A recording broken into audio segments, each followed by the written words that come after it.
Much of what is believed has morphed from being actually heresy to what we call normative today. I could walk you through the history of conversional salvation, which nobody had heard until the day of Calvin. Its reaction to Calvin. Much of this prosperity gospel that you see going around, that's not even biblical. As a matter of fact, it is anti-biblical. The Word of Faith movement and prosperity is basically anti-biblical. And if you want to find out where it actually has its roots from, go back and look at Satan talking to Jesus and tempting him after the 40 days in the wilderness. Satan promises Jesus everything that the prosperity and Word of Hope preacher offers you. Something to think about. But that has become normative theology. Entertainment theology, where, it's all about having a rock band and everything else. I see churches all the time, and I researched a lot of these things. Go to their website.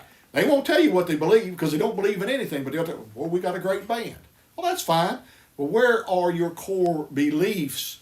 Where is the center? Is it Christ, or is it your pastor, or is it some personality?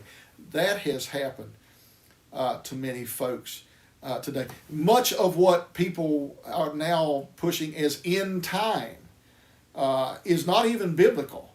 Has nothing to do with what Paul and others talk. Is there an end of time? Absolutely. Is there a resurrection of the dead? Yes.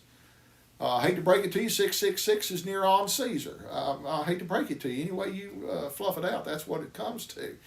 But we have this end of time stuff that mainly started with a gentleman in the 1800s called John Nelson Darby, who did that. It moves on through the Millerites and other end of time groups, and then kind of fades away to a certain extent. And then in the 60s, Hal Lindsey writes his book, The Late Great Planet Earth, and then it all morphs back again, and every preacher, fundamentalist preacher, has to preach this because that's all they got is this end of time stuff.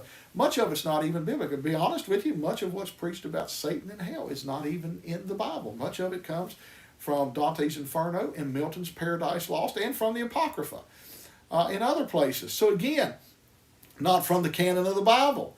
Are you following Christ? Are you following Scripture? We need to do that. Don't infer things. Don't do that. Don't say, well, I believe. It doesn't matter what does the Scripture say. We get so far off track with all this, going down all these rabbit holes, and it has shipwrecked and hurt many people's faith. I pray today that God would bless and keep